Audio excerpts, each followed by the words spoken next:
All right, it's 10 a.m., so we're going to go ahead and get started with our second session of the day. Welcome to anyone just joining us this morning, and welcome back to those of you who joined us for our 9 a.m. session. We're happy that you could make it. We understand that you all have very busy schedules, and we appreciate that you are here to attend the third week of the Illinois Soybean Association's Agribusiness Management Program Summer Webinar Series.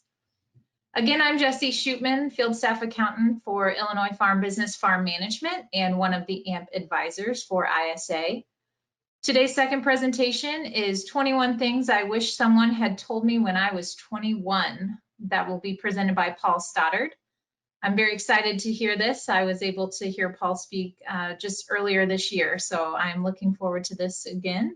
But before we get started, I just want to mention again a thank you to our sponsor for today, Farmer Mac. We appreciate all that they do for farmers and agribusiness owners, and just wanted to give them a thank you again. So now I would like to go ahead and introduce our speaker, Paul Stoddard. Paul is a senior lecturer in the Department of Agriculture and Consumer Economics at the University of Illinois in Urbana-Champaign, where he teaches courses in agricultural marketing, food and agribusiness management, personal finance planning, and farm management. Paul is a resident of Monticello, Illinois, where he grew up on the family farm. He also operates a consulting, brokerage, management, and agricultural real estate appraisal business. And with that, I'm going to go ahead and hand it over to Paul for his presentation. Good morning, everybody. It's nice to see you virtually. I wish we could be together, but with current situation, this is a fine substitute. As Jessie told you, I'm going to talk about 21 things I wish somebody told me when I was 21. And so first, I think I need to touch on, well, why me and why would I claim to have any benefit and be able to offer advice to you. And that's mostly because I'm not 21, and I'm not 21 years past my 21st birthday. Actually, a couple weeks ago, I turned 63, so I'm now 3 times 21.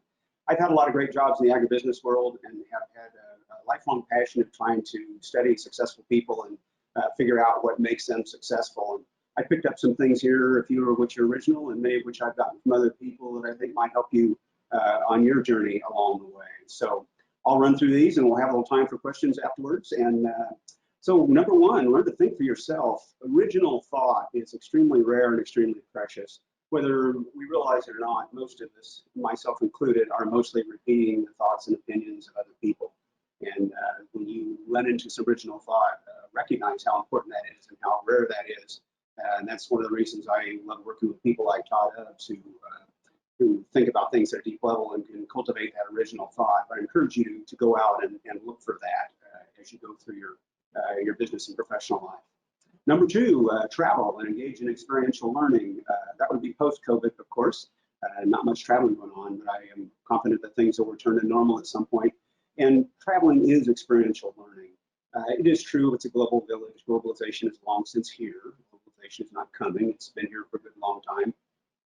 And it is true that it's a global village. The United Nations says there are 195 countries in the world, and McDonald's say they have a McDonald's restaurant in 119 of those countries. So it is true that there are some similarities, and it's true that you could travel the world and in many cases get by on only English.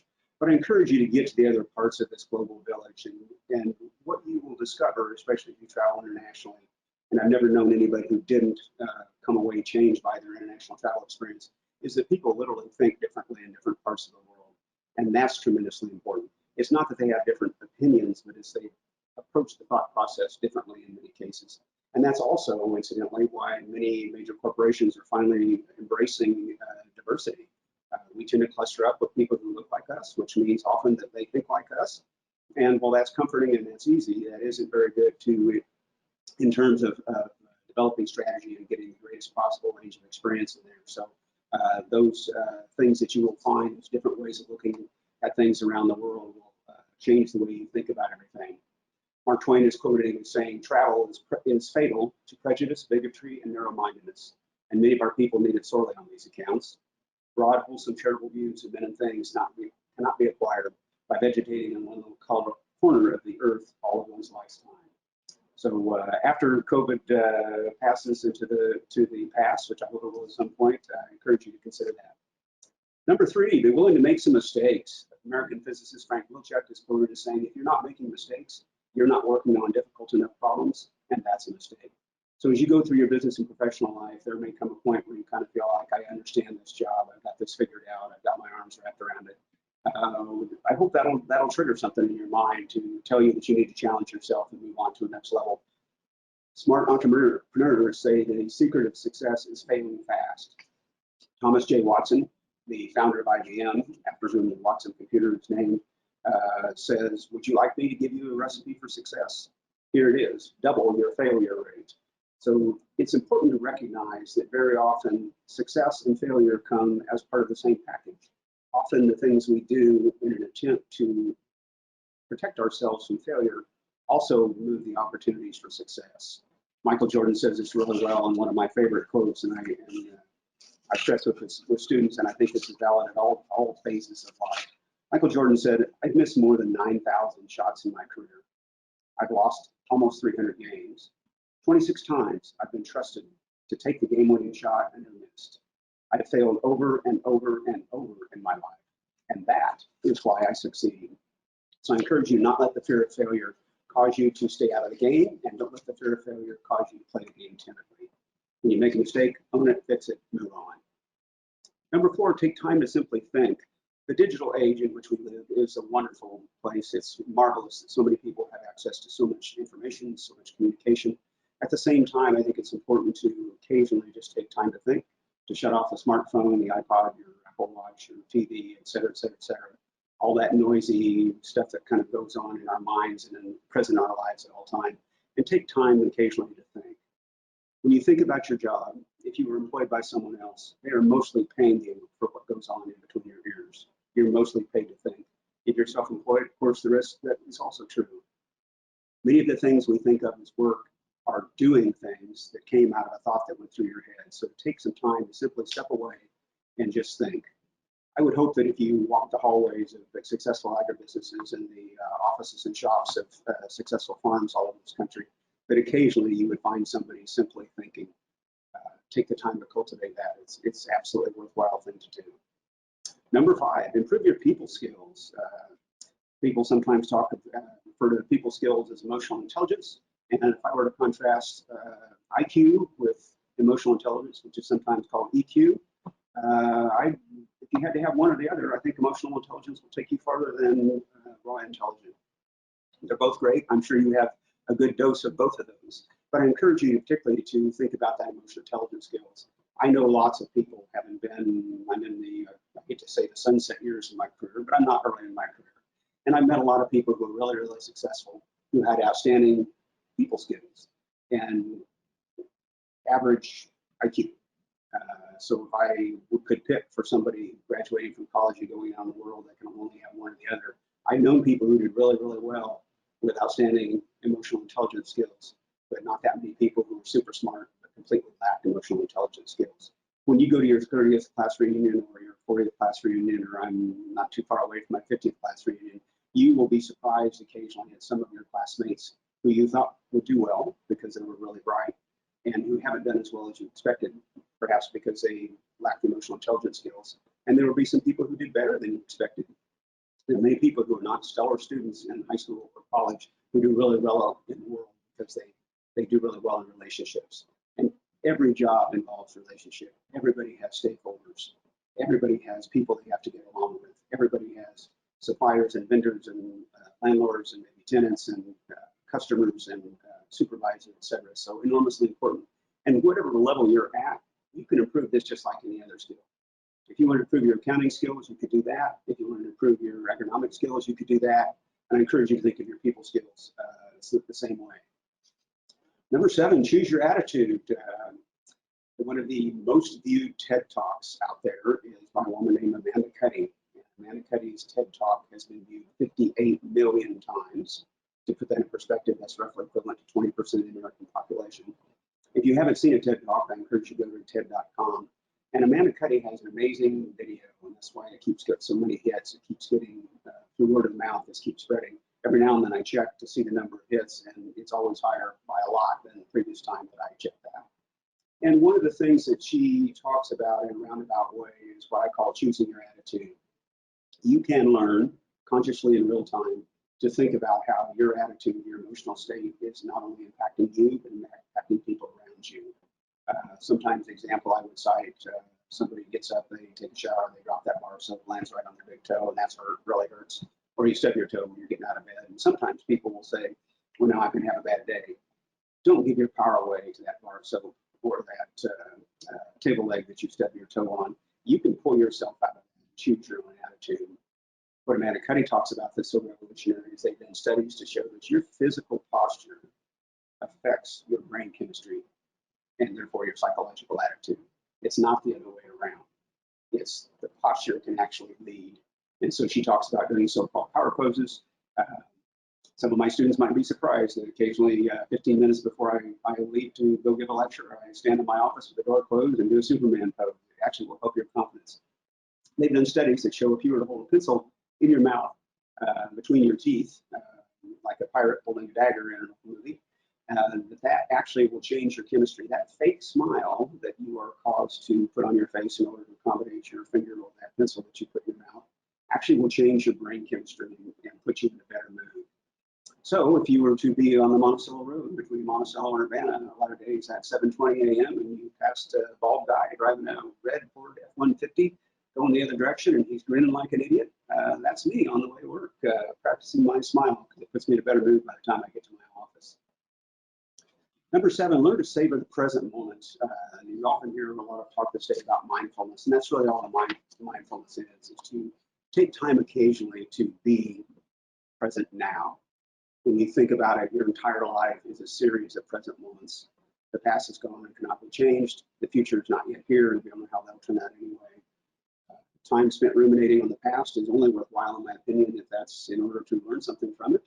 And too much time prognosticating about the future and worrying about that is a waste of time in some senses as well.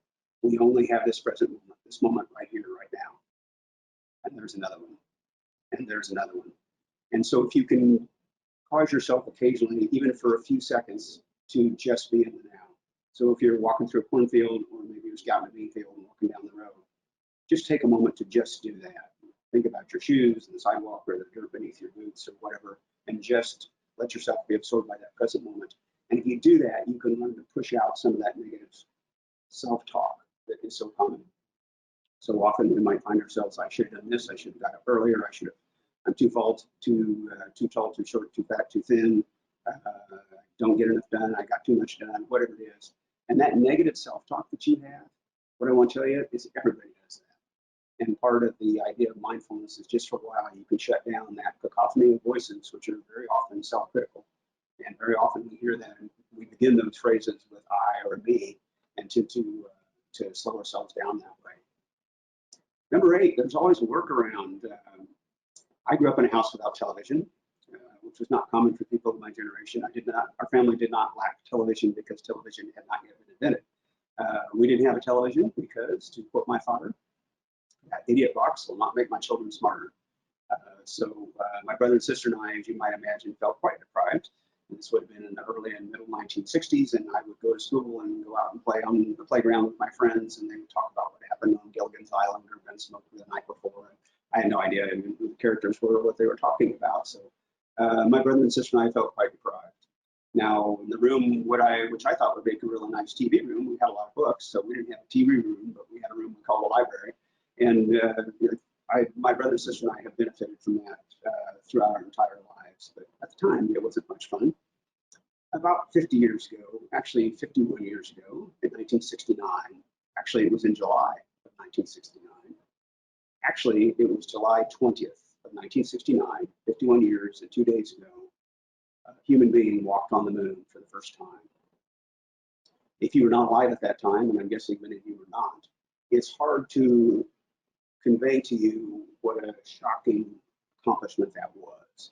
That was as shocking for people at that time as it would be if I told you today, we're going to land a spaceship on the surface of the sun. And for obvious reasons, you would point out that's not possible. And I'd say, well, we're going to figure out a way. We're going to do it anyway. That's what that moon landing felt like. By coincidence, my older brother had a tonsillectomy just before this monumental event and was convalescing at home. which in those days meant that he got to lay in bed and drink milkshakes that my mother seemed to make him about once an hour. So as the younger brother, I wasn't feeling too sorry for him. But because my brother was convalescing at home, and because this historic event was about to occur, of course, there was no way to record television. If you wanted to see something, you had to be live in front of your TV. My mother convinced my father to let her go to our local hardware store and rent a television. And she did. She came home with a black and white TV with an antenna sticking out the top, about like you see here.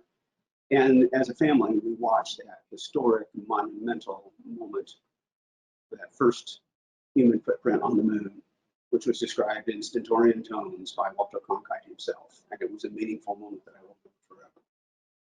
Where the workaround part comes in is my mom never took that TV back to the appliance store. I suspect that she purchased it rather than having rented it. So mom found a workaround and outsmarted dad at that time. Number 9, be grateful. If you were to develop a habit of being grateful and looking for things to be grateful for, it will change your outlook on everything. Common exercises given in leadership courses, I've done this, I encourage you to consider doing this, would be every day, once a day, maybe in the evening before you go to bed, or maybe in the morning when you wake up. Take the time to write a list of 4 or 5 things that have happened in the past 24 hours for which you're grateful. And these don't need to be big, huge things. It doesn't have to be world peace or a vaccine for COVID, although of course we'll be grateful when that occurs, and I think it will. These could be small things. Maybe you had a great conversation with somebody as you were walking out of the meeting one day, or maybe you had a great interchange with your parent on the phone, maybe you had a great conversation with your kid, maybe you just had a really, really good piece of pie and it's still on your mind when you make your list. And what changes is you do this from day to day, and you begin to do this repeatedly. At some point, consciously or perhaps even subconsciously, you begin to look for things to be grateful for. And that changes your outlook on life in general.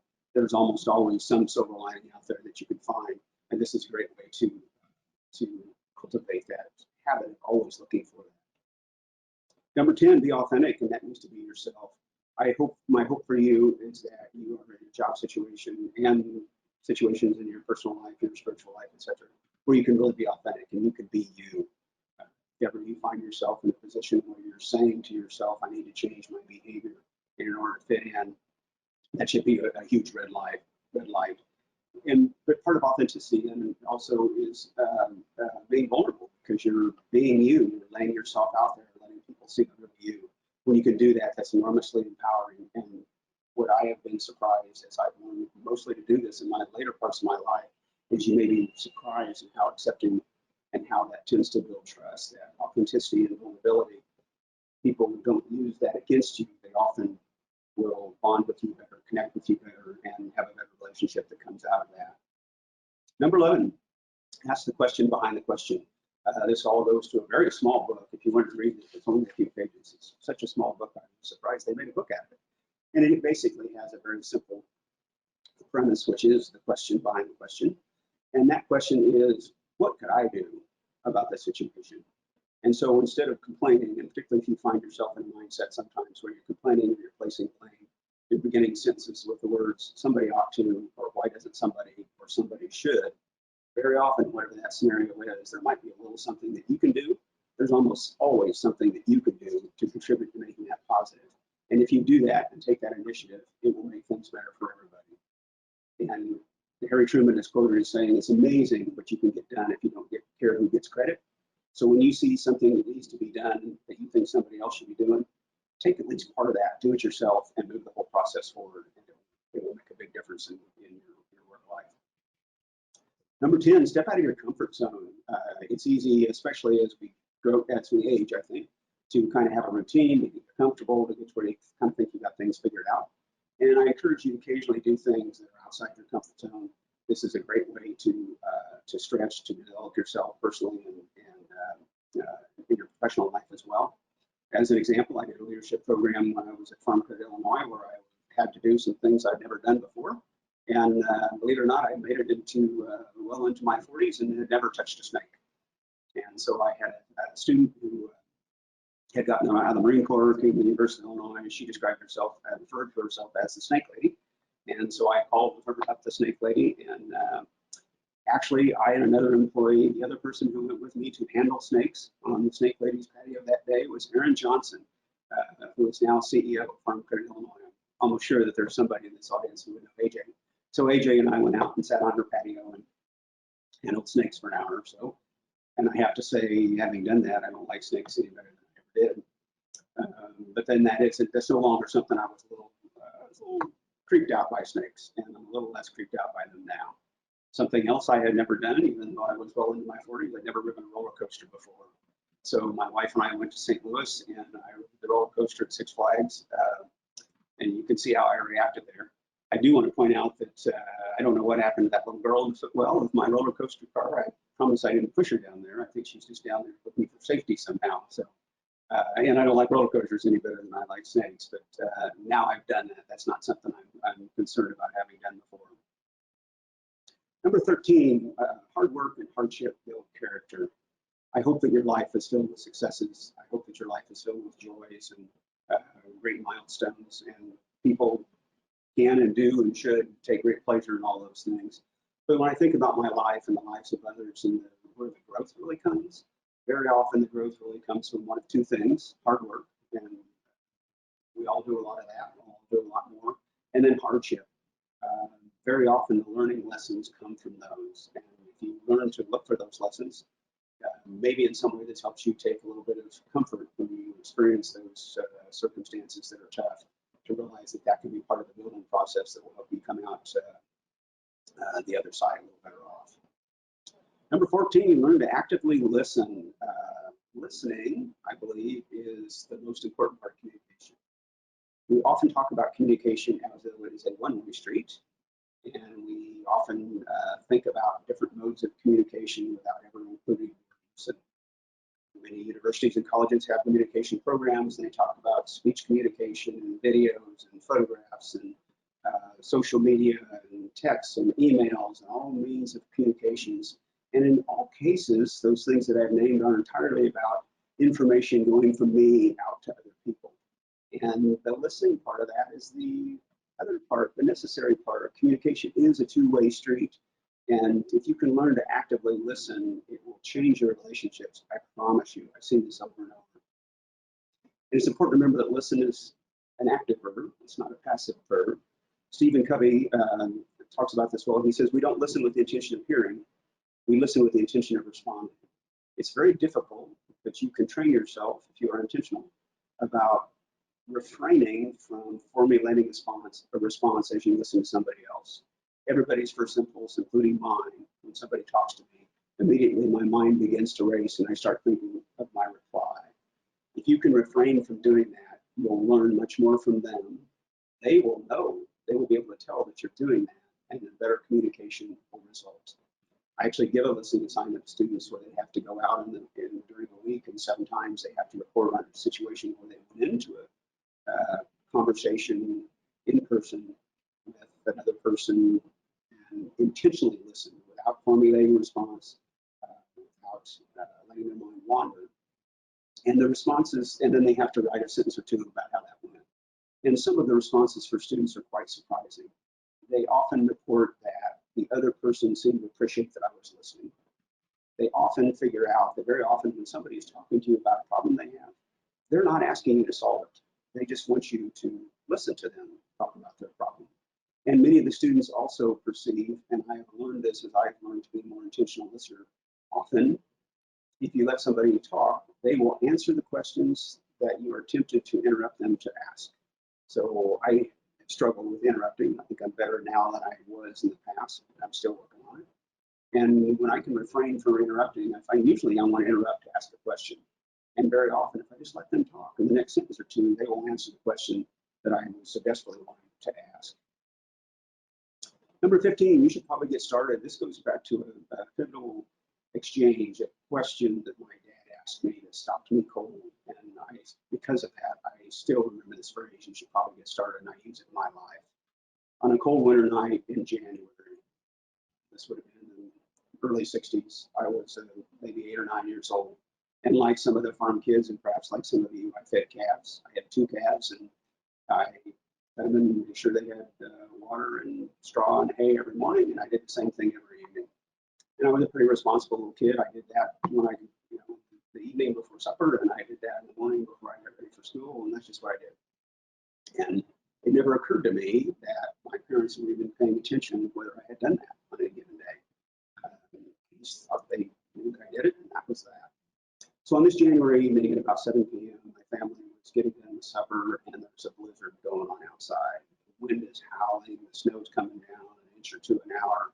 My brother and sister and I are all kind of winking at each other and smirking because we think there's a chance that they might cancel school, which didn't happen much in the 60s, or that the country kids wouldn't have to go because the roads were so bad.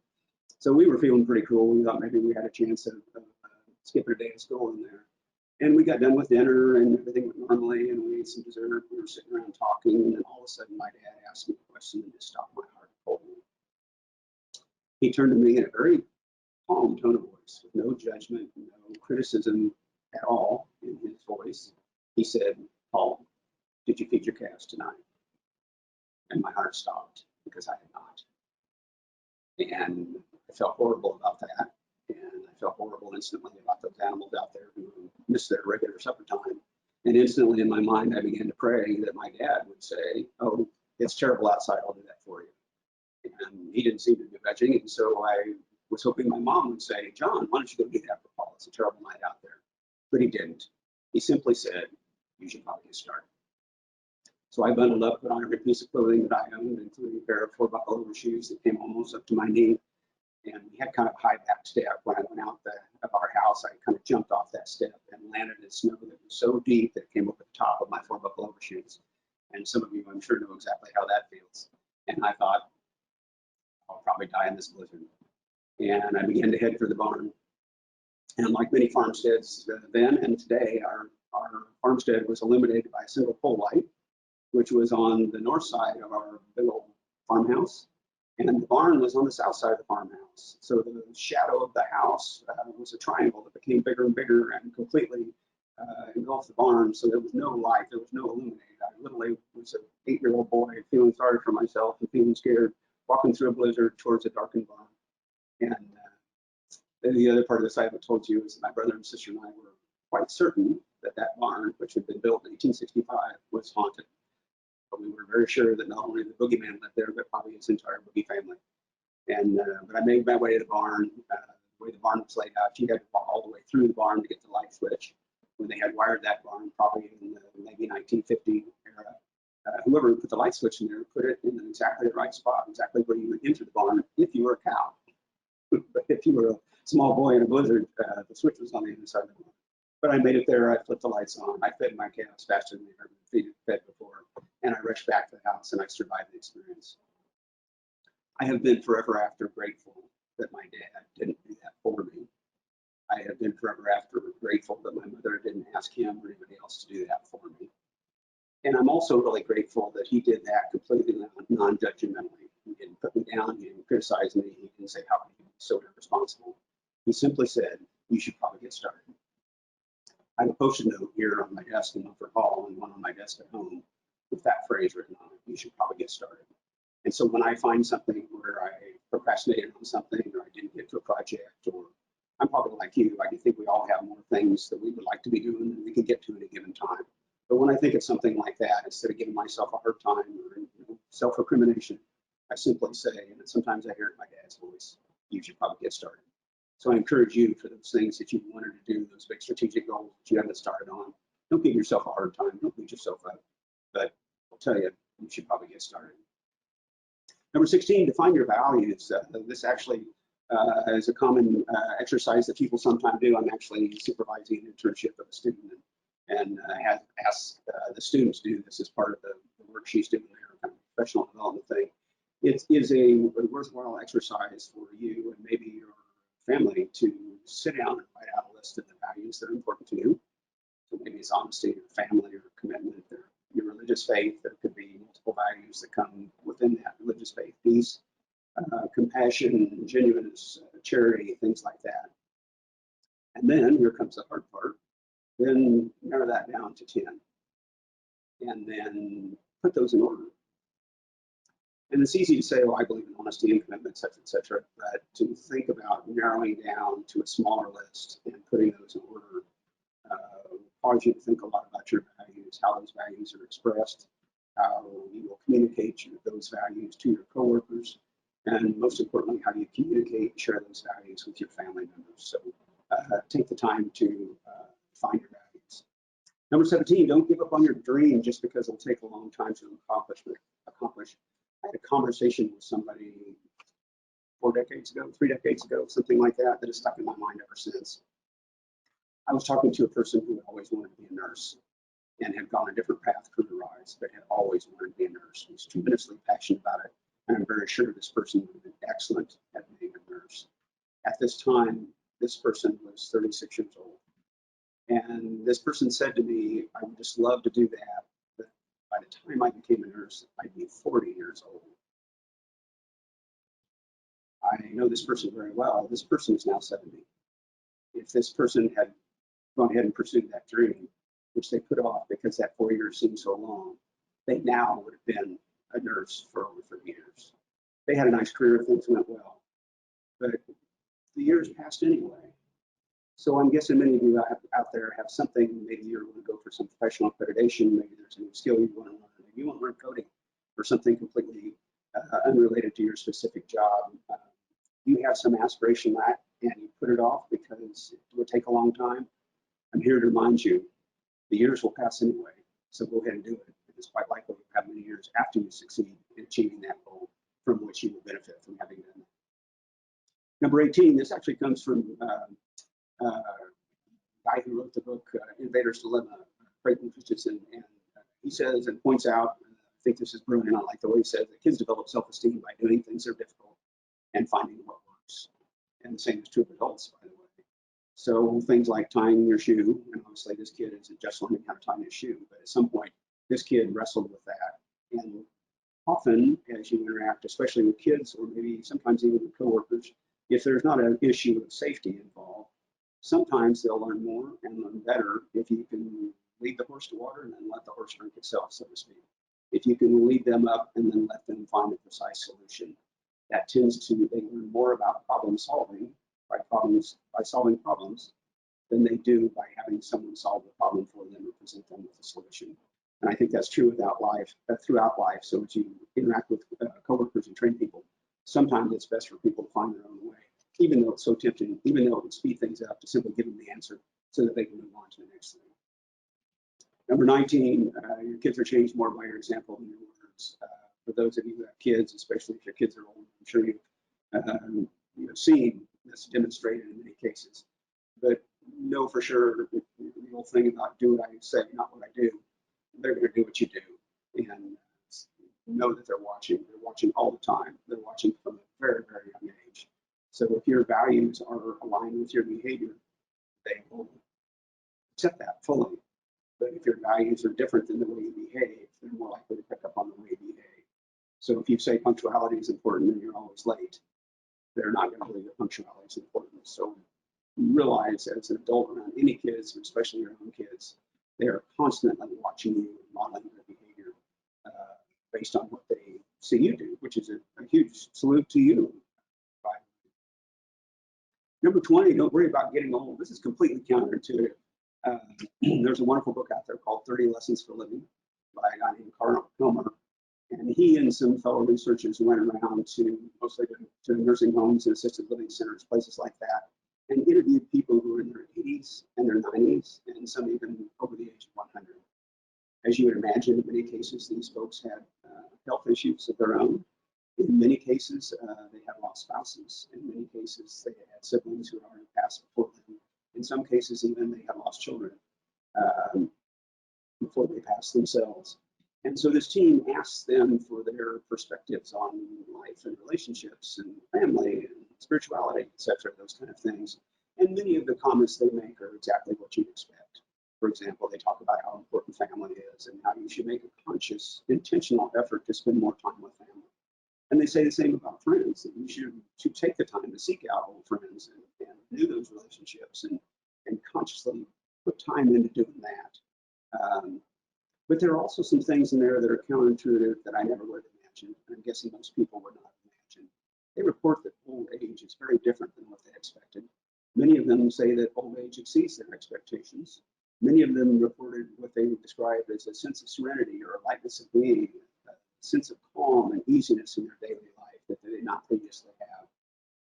And many of them report that they're happier in old age than they have been any other time in their life. And the other thing that surprises me is that they don't worry about dying either.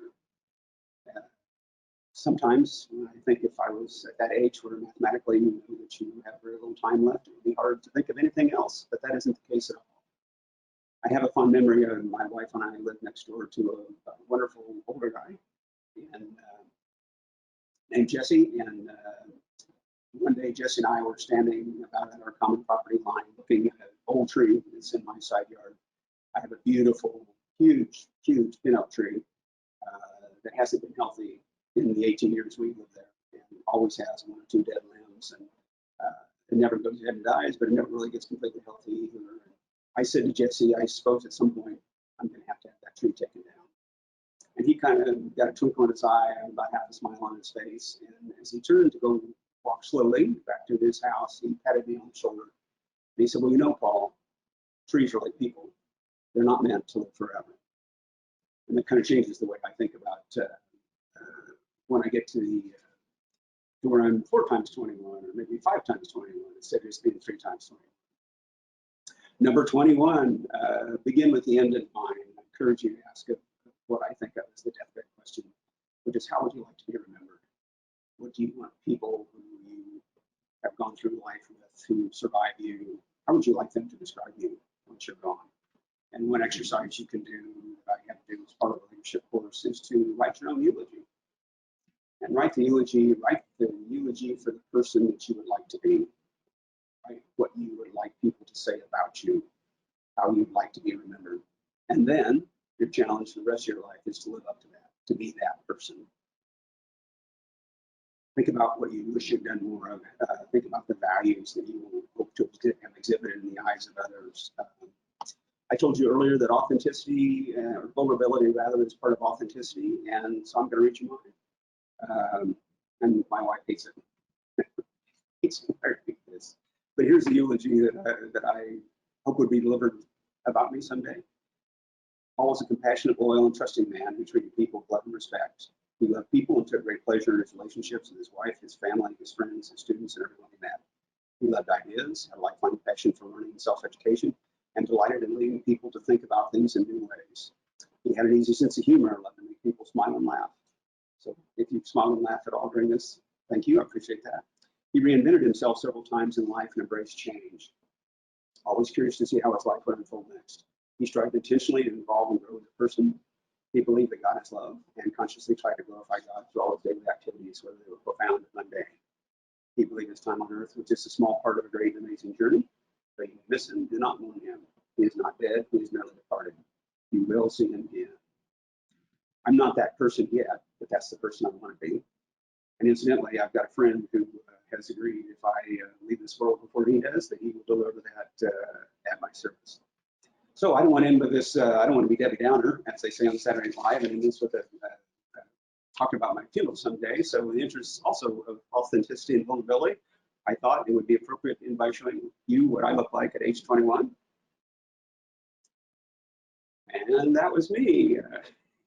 You can see, the years have not been kind. I don't look like that anymore. So thank you very much for being present here today. It's been a pleasure to talk to you.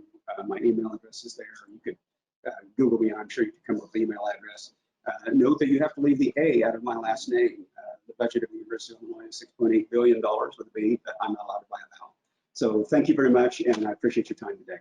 Thank you.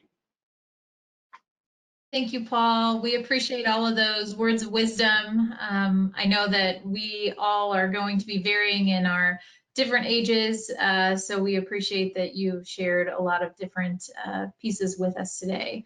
So we want to just go ahead and ask anyone if they have any questions. I know one of my specific questions is, do you have a way that you convey this message to your students at the university and then also share that with others around you that would maybe be your peers?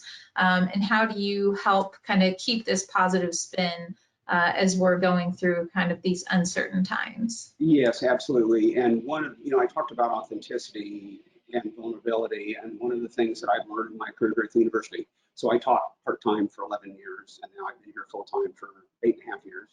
And when I first began to teach here, and many of you have experienced this when you go to a new job, I tried intentionally to fit the mold of what I thought a professor should do. And over the years, as I have done more and more of what I think my students need rather than some formula, which really was based on professors I had many, many years ago, the more I've been myself, and for me, that means sharing this kind of advice with 20 and 21-year-olds, the better it's gone and the better the response has been with them. And many of them report that they feel like they've learned things that they can take with them. You also asked Jesse about that positivity. One of our advisors asked me one time, said, how do you do it? Every time I see you, you're upbeat. And I told her it's a conscious decision. I stub my toe in the morning like everybody else, occasionally right before I go to class or right before I get on a video thing like this. Something happens that could be upsetting.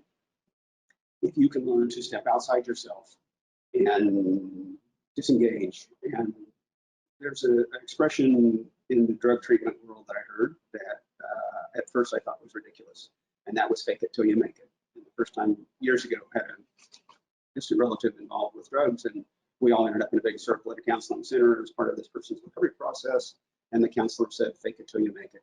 And at the time, I thought that was ridiculous. And now I think exactly the opposite.